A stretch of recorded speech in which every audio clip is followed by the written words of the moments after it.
श्री सीताराम शिखावस्थी के चैनल में आप सभी का स्वागत है। मैं हूं शिखावस्थी। आज इस वीडियो में हम सभी लोग करवा चौथ व्रत कथा को सुनेंगे। करवा चौथ का व्रत कार्तिक मास के कृष्ण पक्ष की चतुर्थी तिथि को मनाया जाता है। चतुर्थी तिथि भगवान गणेश को समर्पित है। तो आज पहले हम गणेश भगवान की कथा को सुनेंगे और फिर करवा चौथ व्रत कथा को सुनेंगे। तो चलिए कथा को प्रारंभ करते हैं। और उससे पहले आप सभी से रिक्वेस्ट है कि कथा यदि अच्छी लगे, कथा सुनने के बाद करवा माता का जयकारा कमेंट बॉक्स में जरूर दें। करवा चौथ व्रत कथा। तो गणेश भगवान का ध्यान करके गणेश भगवान की कथा को सुनते हैं। बहुत समय पहले की बात है। एक अंधी बुढ़िया थी। वो गणेश जी की भक्त थी और विधि विधान से रोजाना गणेश जी का पूजन करती थी। एक दिन गणेश जी उस बुढ़िया से प्रसन्न हो गए और उसको दर्शन देकर बोले कि मैं आपकी पूजा से बहुत प्रसन्न हूँ। आपको मैं वरदान देना चाहता हूँ, तो जो आपकी इच्छा हो वह वरदान आप मुझसे मांग लो, मैं आज आपको दूंगा। तो उसने अपने बेटे और बहू से पूछा कि मैं क्या वरदान मांगूं, मुझे वरदान मांगना नहीं आता है। तो उन्होंने कहा कि धन मांग लो और बहू ने कहा कि पोता मांग लो। तब बुढ़िया ने सोचा कि ये तो मतलबी हैं, अपने मन की बातें बोल रहे हैं। फिर बुढ़िया ने पड़ोसियों से पूछा। पड़ोसियों ने कहा कि बुढ़िया तेरी थोड़ी सी जिंदगी बची है, तो तू ऐसा कर अपनी आंखें मांग ले, जिससे बाकी की जिंदगी तेरी सुख से बीते।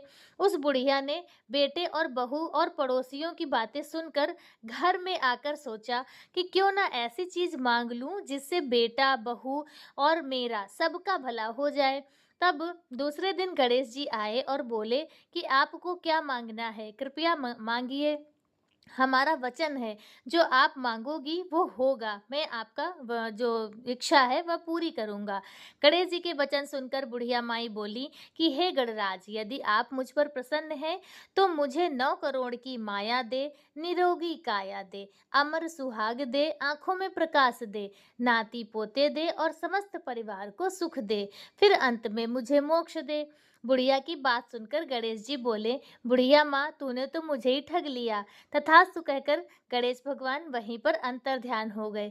हे गणेश जी, जैसे आपने बुढ़िया माई की सारी इच्छाएं पूरी की, तो वैसे ही कथा सुनने वाले और हुंकारी भरने वाले की सभी मनोकामनाएं पूरी करना। बोलो गणेश भगवान।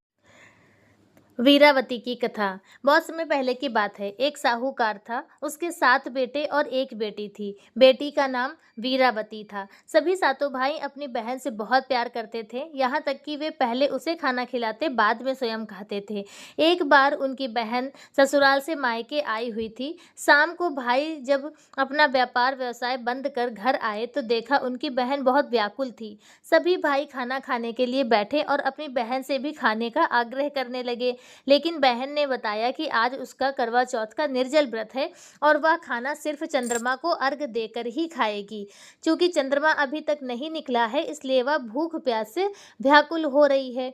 सबसे छोटे भाई को अपनी बहन की हालत देखी नहीं जाती और वह दूर पीपल के पेड़ पर एक दीपक जलाकर चलने की ओट से रख देता है और दूर से देखने पर वह ऐसा प्रतीत होता है जैसे चतुर्थी का चांद उदित हो रहा हो। उसके बाद भाई अपनी बहन को बताता है कि चांद निकल आया है, तुम उसे अर्घ देने के बाद भोजन कर सकती हो। बहन बहुत खुश हुई और खुशी के मारे सीढ़ियों पर चढ़कर चांद को देखती है। उसे अर्घ देकर खाना खाने बैठ जाती है। तो वह पहला टुकड़ा मुंह में डालती है तो एक छींक हो जाती है। दूसरा टुकड़ा डालती है तो उसमें बाल निकल आता है और जैसे ही वह तीसरा टुकड़ा मुंह में डालती है और डालने की कोशिश करती है तो उसके पति की मृत्यु का समाचार उसे मिलता है। वह बौखला जाती है।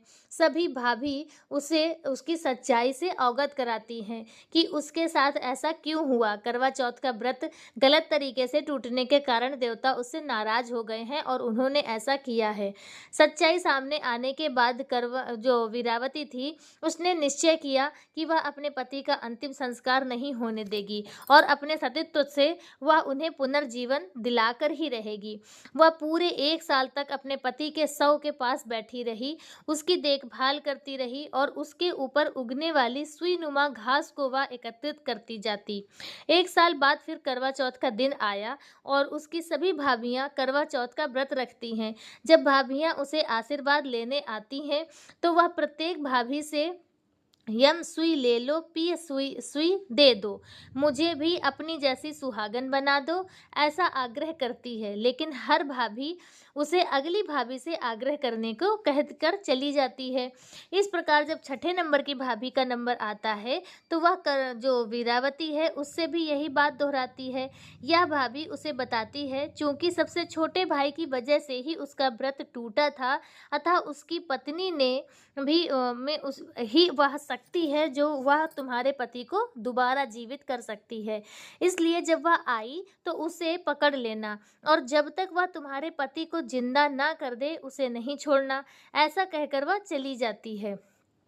सबसे अंत में छोटी भाभी आती है। करवा उनसे भी सुहागन बनने का आग्रह करती है, लेकिन वह टाल मटोली करने लगती है। इसे देख वीरावती उन्हें जोर से पकड़ लेती है और अपने सुहाग को जिंदा करने के लिए कहती है। भाभी उससे छुड़ाने के लिए नोचती है, घसोटती है, लेकिन वीरावती उन्हें नहीं छोड़ती। अंत में उसकी तपस्या को देख भाभी पसीज जाती है और अपनी छोटी अंगुल को चीर कर उसमें से अमृत उसके पति के मुंह में डाल देती है। वीरावती का पति तुरंत श्री गणेश कहता हुआ उठ बैठता है। इस प्रकार प्रभु कृपा से उसकी छोटी भाभी के माध्यम से वीरावती को अपना सुहाग वापस मिल जाता है। हे गणेश भगवान, हे माता पार्वती, जिस प्रकार करवा को चिरंजीव सुहाग का वरदान आपसे मिला, वैसा ही सभी सुहागिनों को मिले, कथा सुनने वाले और हुंकारी भरने वाले को भी मिले। बोलो करवा चौथ माता की जय। करवा चौथ व्रत की पौराणिक कथा। कथा के अनुसार एक बार पांडुपुत्र अर्जुन जंगल में तपस्या करने के लिए गए और वहां उन्हें कई प्रकार की समस्याओं का सामना करना पड़ा।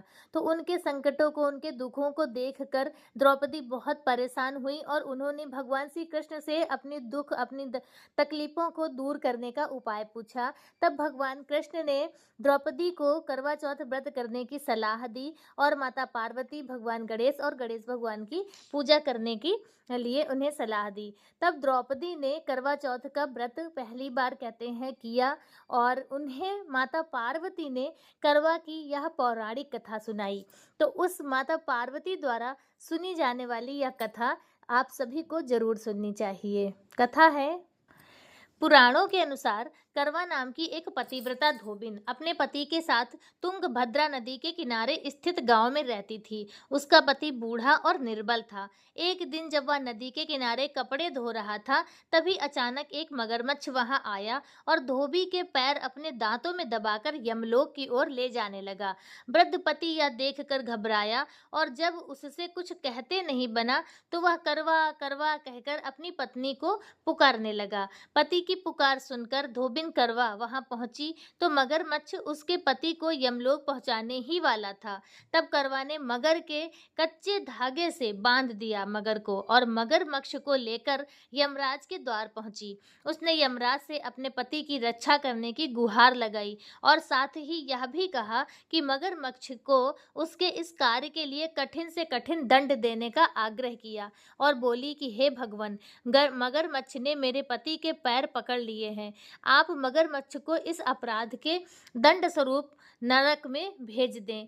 करवा की पुकार सुन यमराज ने कहा, अभी मगर की आयु शेष है, मैं उसे अभी यमलोक नहीं भेज सकता।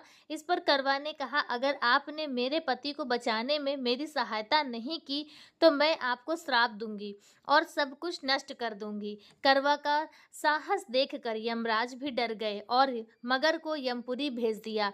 साथ ही करवा के पति को दीर्घायु होने का वरदान दिया।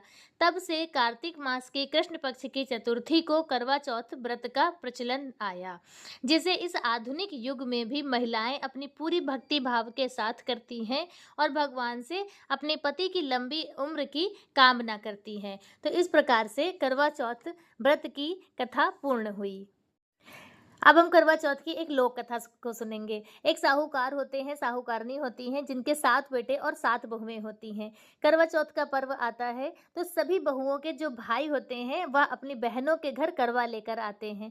जिसमें से जो छोटी वाली बहू होती है तो उसका भाई नहीं होता है, तो वह बहुत दुखी होती है और उसकी सास उससे कहती हैं कि आज तुम्हारे घर से तो कोई आएगा नहीं करवा लेकर, तो ऐसा करो तुम जंगल चली जाओ, वहाँ से लकड़ी इत्यादि बीन लाओ घर के लिए और सभी के भाई आएंगे, सबको मिलना मिलना-जुलना होगा तो तुम चली जाओ जंगल। तो वह जंगल जाती है, वहाँ लकड़ी बीनती है और रोती जाती है।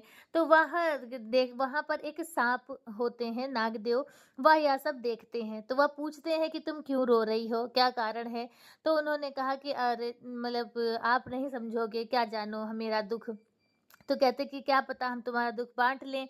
तो क्या ब फिर वो जो होती है बहू छोटी वाली, तो वो अपनी सारी बातें उन्हीं नाग देवता को बता देती है। तो वो कहते हैं कि अच्छा ठीक है, अब तुम घर जाओ और अपने ससुराल में जाकर कहना कि मेरा भाई करवा लेके आ रहा है। तो वह कहती है अरे कहाँ लेकर आओगे? तो कहते नहीं तुम जाओ कहो जाके। फिर वो जाती है, खूब तैयार होती है, खूब खुश होती है, सबसे कहती है कि मेरा भाई करवा लेके आ रहा है, मेरा भाई करवा लेके आ रहा है। और उसके बाद नाग देवता खूब सारा सामान लेकर और वो सब करवा करवा का सारा सामान लेकर उनके ससुराल पहुँचते हैं। तब सास कहती हैं अभी तक तो तुम्हारे कोई नहीं भाई था, अब ये भाई कहाँ से आ गए हैं? तब वह कहती है कि बस आ गए हैं, भगवान ने भेजा है तो वह हमारे लिए आ गए हैं। फिर उसका बहुत मान हो जाता है ससुराल में, उसका भी सभी लोग सम्मान करने लगते हैं, इज़्ज़त करने लगते हैं। उसके बाद जब त्योहार हो जाता है, तब वह जो नाग रूपी उनके भाई होते हैं, तो वह उनकी सास से कहते हैं कि अब मैं थोड़े दिनों के लिए अपनी बहन को मायके लेकर जाऊँगा। तो उनकी सास कहती है, "भाई इतना सब मिला था, तो वह मना कैसे करती?" तो कहती, "हाँ, हाँ, क क्यों नहीं, ज़रूर ले जाओ।" फिर वह लेकर जाते हैं अपनी बहन को। तो जब वह अपने बिल के सामने पहुँचते हैं, तो बहुत छोटा-सा रास्ता होता है, तो वो तो निकल जाते हैं अंदर। तब वो कहती है कि आप तो निकल गए, हम इतने छोटे बिल से थोड़ी ना निकल पाएँगे। तब नागदेव कहते हैं कि कुछ नहीं, तुम एक पैर की ठोकर लगाओ और बस तो आ जाओगी। तो उन्होंने जब उसने ठोकर लगाया तो खूब अच्छा बढ़िया सुंदर गेट दिखा। फिर उसी गेट से वह अंदर आई तो देखा खूब चारों तरफ जगमग हो रहा, मड़ियों की खूब रोशनी है, खूब सारा धन-धान्य सब तरफ से भरा हुआ है। तब जो नागदेव होते हैं तो वह उससे कहते हैं कि तुम्हारा जो मन हो, जैसा मन हो, हर जगह उठो, बैठो, खाओ-पियो सब करो। एक नांद होती है, तो वो कहते हैं बस इसे नहीं तुम खोलना कभी भी।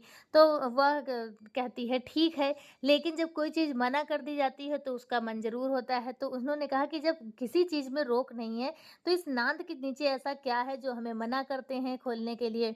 तो जब नाग देवता वहाँ घर पर नहीं होते हैं, तो वह चुपचाप उसे खोलती है।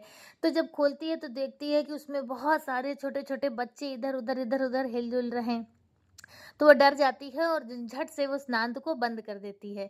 तो उसको बंद करने में एक नाग की पूँछ जो है वो कट जाती है, जिससे वो उसे सभी जब वो बड़ा होता है बच्चा तो उसे सभी बड़वाँ-बड़वाँ कहने लगते हैं। तो इससे वो बहुत चिढ़ता है और अपनी माँ से पूछता है कि हम कैसे मेरी पूँछ कटी, हम बड़वा कैसे हुए?